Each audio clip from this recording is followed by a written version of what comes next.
Good day, everyone. My name is Garrett Roche, and I'm here to introduce our fine author on this day, 25th of September, 2018, Tuesday. Mr. Johannes Froebel-Parker, author of the book Anastasia Again, The Hidden Secret of the Romanovs. And also joining us today, Ms. Victoria Signorelli. And if you hear a bird audience coming from downstairs, I hope you find it intriguing as well. So, Mr. Parker, such a pleasure and an honor to have you today, as well as Ms. Signorelli. What do you have to say to introduce to our viewers regarding your book? Thank you very much. Thank you, first of all, for being the master of ceremonies, for sort of leading us along. Oh, my pleasure. I do appreciate that. And also to Miss Veronica Forey. She's allowed us to use her home in Queens. This is the Albert Newton Briggs Manse, built in 1832 by Albert Briggs, who I found out in genealogical research is a fourth cousin to me, a number of times removed. He owned an ice business and sold the ice, sent it down the Hudson River, which is right behind us, you can't see it. And the floorboards are actually reused from the ships that he used to take his ice down to New York City. So you have Georgia pine floorboards, which are recycled and reused from the early 19th century. And so I'm very pleased to be here in this house, which belongs to my friend, which was built by a distant relative of mine, so it's a nice sense of unity as we're doing this. So, and thank you, Victoria, for coming today. Thank you. Miss Signorelli, actually, she proofread my book a number of times, because each time when I proofread it, I realized that I really needed a proofreader to help me proofread. So I learned my lesson. But actually, it gave us a wonderful opportunity to go back and forth with what she had read, and her questions then helped me to delve a bit further into what I had written and talked about. So actually, it was a wonderful process of give and take, which actually gives me a better sense of what I understand now than had I not had you with me, and I want to thank you from the bottom of my heart for that, Victoria. Thank you. Thank you very much. Thank you for letting me be a part of it. And I'm very, very truly blessed about that. And thank you, Garrett. Yes, thank you. Very welcome, and thank you and your sister Linda for introducing me to Mr. Parker here. Yes, yes. Thank you. As I'm an employee at Walgreens here in Hudson, New York, and Ms. Signorelli and her sister are two of our best customers. So Yes. one thing led to another here, and now we're in front of this painting, which, Yes. if you'd like to describe, John. its Well, background. I will. Thank you very much. And before I do that, Well, Garrett is also a co-host of a program on WGXC in Hudson FM, and so he's had me on a number of times, also with Victoria, and we can put up a link for you to listen to those archived interviews about the Anastasia Romanov research. And Garrett is referring to the painting behind us. This is an oil on canvas painted by Barbara Coor Green of the Froebel Gallery, which I run. It's painted oil on canvas, and it was based on her looking at many, many historical photos of Anastasia as a young girl up until 1918, and then also biometric facial recognition analyses, 2D and 3-dimensional, of the woman known as Evegenia Smetisko and the historical Anastasia Romanov. And because this interview is not really chronological, it's sort of modular, I'd like to mention that technology, which has been seen on the History Channel, was developed by Mr. Bob Schmidt, who runs the website www.visualfacerecognition.com, which was used first in casinos to be able to detect people who are not supposed to be in the casinos, who may have come in disguises. Anyway, jumping off from that point, we looked at pictures of Evegenia Smetisko, who claimed all of her life until she died in 1997 at the ripe age of at least 96, depending on which is her birthday. She matched the historical photos of Anastasia Romanov. Not only did she match the photos of Anastasia Romanov, she was highly congruent with pictures of Empress Alexandra, who would have been Evgenia's mother if she were truly Anastasia Romanov, which I believe, and that's why I wrote the book. And it would be impossible, I should think, for an imposter to be so congruent to the woman who would have been her mother, and with the pictures of Anastasia Romanov, who would be the same person as Evegenia Smetisko. So Mrs. Green looked at all of those analyses and came up with a face. We decided to try to paint Anastasia as she would have looked at around 40 to 45 years of age, dressed as a Grand Duchess. Had she lived, had the revolution not taken place, if things had continued as they had in Tsarist Russia, what she would have looked like with her place at the court. And the portrait behind us, which turned out beautifully, is a result of all of that hard work and many, many years of research, and Mrs. Green's review of all of that analytical data. Fascinating. Yes, it is. Yes, she did a beautiful job. Truly fascinating Absolutely, job. she did a fantastic job. And how did you come about, John, with interest in the story of the Romanov family, their execution, and or any of the members of that family having survived? Yeah, that's a very good question. Well, I think any of us, probably everybody watching this video today, certainly Garrett, you, Vicky, you, we grew up as in school hearing these stories. Of course, studying the Bolshevik Revolution was obligatory for us in school. And of course, we heard the story of the Romanovs. And I think it was, for me, intriguing as it was for millions of people, I don't think I'm an exception, about, first of all, how could something so tragic, so despicable have happened? Why was it even necessary to get rid of a family, an entire family? It shows you something about the mindset of Lenin and the Bolsheviks in general, that they would revert to that. Something about the nature of human beings, because it's not just Bolsheviks. I mean, it's a human characteristic that can raise its ugly head. So those kind of things really intrigued me, how somebody could have been so despicable, and how it could have led to that situation in the Ipatiev house, the house so-called of special purpose. But then I think the idea that the legend that at least Anastasia, if not one of the other sisters and or Alexei, could have survived, and it was persistent year after year, and this claimant, that claimant, Anna Anderson, there were many others beyond Anna Anderson, by the way. When there's smoke, one assumes that there might be fire creating that smoke. And so that has always intrigued me. That's sort of the base of my understanding before it took another turn, and maybe you'd like to talk about that also. Positively. Also, that question was asked of you by a recent person who, or listener, or viewer, or reader of your book, correct? How you became interested. We have them actually right here. Someone by the name of... Some people have written in questions to ask today. Yes, they happen to ask the same one that I just asked of you now. It was Bruce from Melbourne, Australia, asked, how did you become interested in Anastasia Romanov?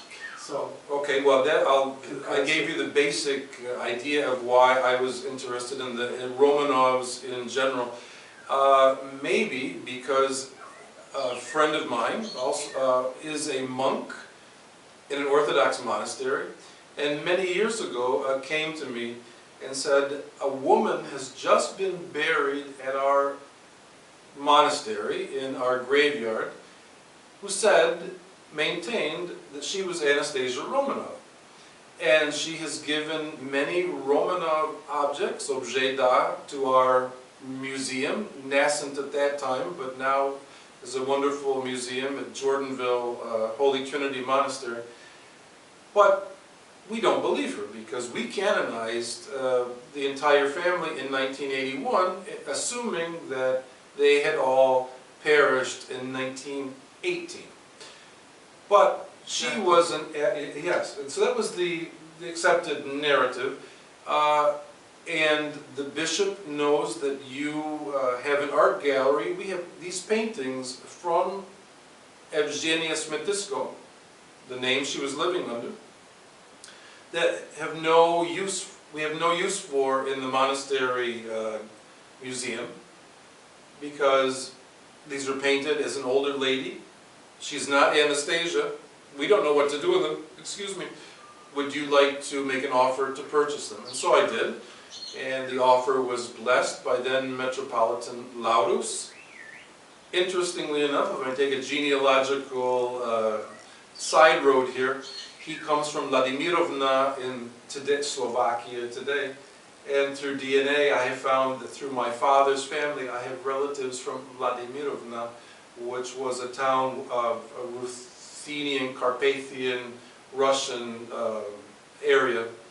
And so that was an interesting godwink that Metropolitan Laurus came from a village where I happened to have paternal relatives, even though it was 100 and some odd years ago. And so I purchased these paintings, yeah, and they're beautiful paintings. Even if it's just a little old lady in her 80s and 90s, they're precious paintings, which I really adore and I cherish. But of course, all gallery owners, all people who love art, want to know the background of the artist who's painted. And so I said, well, who was Evegenia Smetisko? Why did she say that she was Anastasia Romanov? And this is where the whole journey really intensifies and leads us to where we are today. Incredible. I feel a good outcome from this, John, from all the deep research and the puzzle pieces you've put together thus far, and we'll get to mention in a moment about the DNA. There's a couple more questions I'd like to ask on some listeners' behalfs. Barbara from Norwich, New York asked you, will there be an exhumation of the lady known as Evegenia Smetisko? Now this is where the DNA, I suppose, can come up. Right. Well, one assumes that to get DNA, you have to exhume a body to get the DNA from that body. Of course, we did have DNA from Anna Anderson, because she had had an operation, and some of that material, that tissue matter, had been preserved. I'm not sure if she was aware of it, but luckily it was preserved. And later, when it was analyzed against Prince Philip, who would have been a Romanov descendant, it was shown that she was in no way at all related to the Romanovs. In the case of Evegenia Smetisko, this question is very interesting, because I think, or I have thought for many, many years, that exhumation would be the only viable way to extract the DNA. Until recently, when I heard from another visitor who was with us at the monastery, that she had been told at the monastery by a monastery official that DNA had been given by Evegenia Smetisko for the day it might be needed to identify her. So I wish I knew more about that at this moment, but if that turns out to be true, and we're able to locate that DNA, which is already extant, then an exhumation in order to get to the DNA will be not needed. Now, an exhumation might be needed, Barbara, in order to check the body, and if it's ID'd positively, to take it to Russia, if that is something that the Romanov family itself would want, the Russian government or the church might ask for, or perhaps the Russian church in America will want to keep her here. I don't know. We're sort of getting ahead of ourselves, but that would be the other reason for an exhumation if we needed to transport the body. So, Absolutely. Good question. Thank you. Oh, very welcome, John. Absolutely. Then we have Todd from Connecticut asks, are members of the extended Romanov family aware of Evegenia Smetisko's claim? I can say definitively that yes. Some do know, with whom I have personally spoken.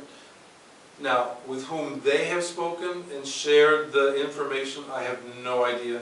But I do know that it is, people are aware, some members of the Romanov family are aware of the case of Evegenia Smetisko and are following it as keenly as we are, and as many of the viewers are too.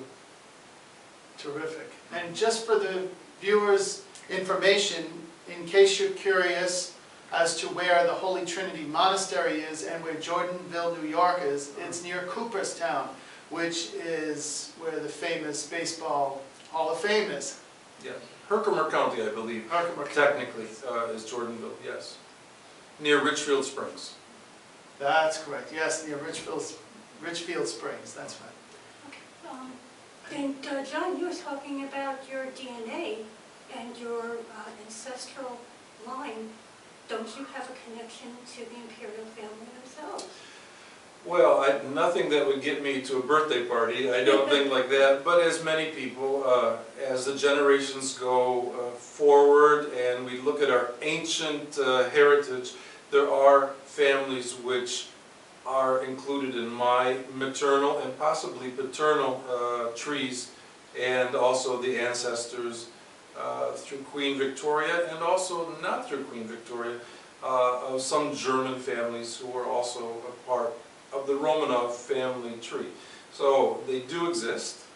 I wouldn't be asked, I don't think, to any family to-dos or Thanksgiving, but it's interesting to see it in the ancient charts, to see how some of these families, for example, one von Jülich, Kleve und Berg, how that comes many, many times in my family line and their family line. And so it's sort of an interesting and extra cherry on the cake when you're doing research to find those familial connections. Exactly. And Queen Victoria, as we know, was the grandmother to the Grand Duchess, the Empress Alexandra. Yes, she was. Yes, she was. And therefore, she was the great-grandmother of the Romanov children. Mm-hmm. Very beloved. Alexandra was very beloved of Queen Victoria. She was one of the favorites. Mm-hmm. And so many people just observe the British royal family as English, which is very interesting because there's so much more intertwined and connected. Yes. In the family tree. The Froebel family, which is my mother's paternal family, they're from the duchies, the Saxon duchies in Thuringia, and many of those Thuringian areas are also in Victoria's tree and in the Romanov tree. We're still trying to figure So that one out. interesting. Yeah, absolutely. But yeah, that's very, very fascinating. It's all interconnected. Mm-hmm. Let me ask you a question, because it's sort of interesting to find out how other people are relating to the Romanovs and how they have this keen interest in what happened.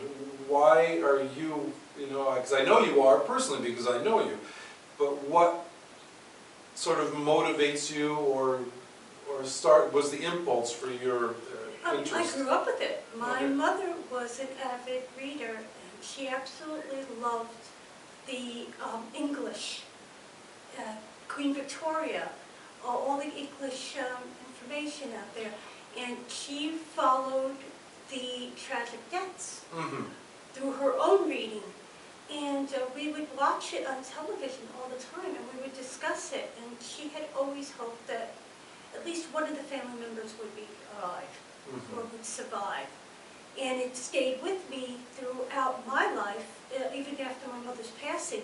And then I found out that my sister and I, we actually had a connection with, we actually liked that. We actually were part of that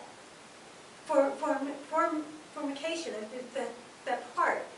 And it was just a part of our childhood. It was something that we had in common, which my sister and I, we don't very rarely have, you know, that kind of thing, that relationship, but it's something that stayed with me. And then I had followed the Anna Anderson information, and I always had misgivings, and I had always hoped that, yes, she had survived, that Anastasia did survive. I wasn't sure if it was Anna Anderson, and I kept reading and watching all these different shows saying, when is the DNA going to prove it? And finally, it was proven that she was not. But then when I met you, and you showed me your book, and you were telling me about all these different 3D dimensional pictures, and I was thinking to myself, okay, let's be logical. Is this real? Is this not real? And the more I got into it, and the more I read and learned about Evegenia Smetisko, I thought, my God, this could be the link. This could be it. This could be she could be the survivor. She's been discounted by many people, even today, even by well-known Romanov researchers who say it's absolutely impossible. Everything has already been taken care of. Everything is accounted for. We're just waiting on the church. Why are they taking so long? She was a misguided, delusional, eccentric woman who maybe meant well, but she definitely isn't. But my question is, why isn't she? Just because somebody has told us that Anastasia is accounted for, how do we know that? And may I share something with you? Absolutely. Even as early as 1989, the American forensics team with William Maple at its head told the Russian investigators they did not have Anastasia. They had, they thought, Maria. The Russians said, no, we have Anastasia. We don't have Maria, whom they are now claiming have fragments of her have been found. The Americans said, no, the skeletal remains that you have, who you are attributing to Anastasia, are bones of an older young lady. They're not the bones of somebody who would have been 16, 17 years old. And so, even as far back as 1989, there has been a discrepancy in how the reality has been viewed. Now, who determines what is reality? Who gives what the imprimatur of absolute fact? I wanted to know for myself, just as you wanted to know for yourself, and you, Garrett, wanted to know for yourself. I don't want to rely on outside information and then accept it as sacrosanct, and then pledge my allegiance to something that I don't know. I want to understand it in its entirety.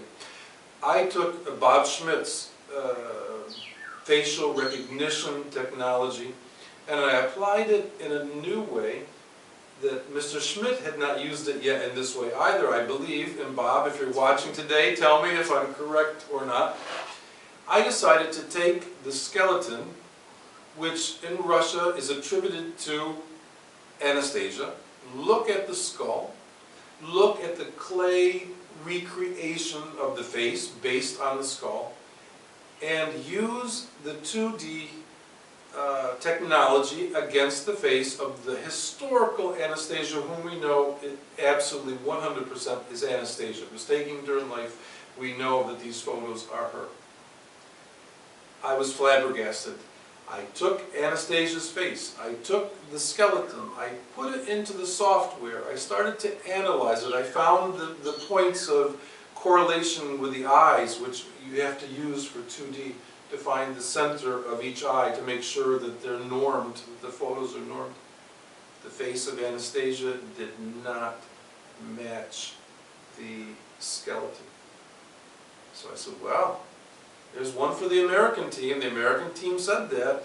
This skeleton is not, the face is not matching Anastasia's. Let's see if the American team was correct. I will take the face, verifiable face, of Maria, older sister of Anastasia. And I did the same process. I found the eyes of the skull, the eyes of the clay recreation, the center of the eye of Maria. I put them together, beautiful match. Now if I can do it on my kitchen table using this technology, not that I'm casting aspersions on the Russian team, but if it's that easy to find out, how is it not known in Moscow? How does the Russian Orthodox Church not know that? I mean, I'm happy to share that. If it's possible they don't. Perhaps they never thought about using the technology in that way. But I'm here to tell you that from my experience, the body attributed to Anastasia in Russia is that truly of Maria. The fragments, you tell me, fragments of bodies found separated from the main cache of bodies? They're merely fragments. As my great-grandmother from County Limerick, Ireland would say, the eyes are the windows to the soul. And a very good point. And how they got there, we'll find out. I'm not worried about that. That's not of any concern. There are no entire skeletons in that second pit. There are fragments, deteriorated. It would be interesting, excuse me, John, is it possible to have DNA samples taken from those fragments?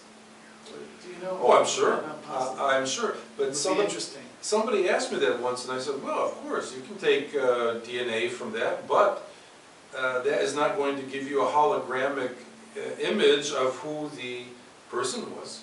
It may say that there is a common X chromosome, the haplogroup is, but is that going to say, well, this is definitely so and so based on that particular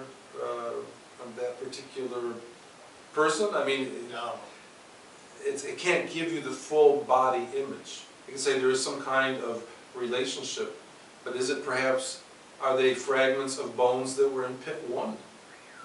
Of course, the DNA would prove that there is a relationship between those bones in pit 1, but it may be another part of a body that's in pit 1.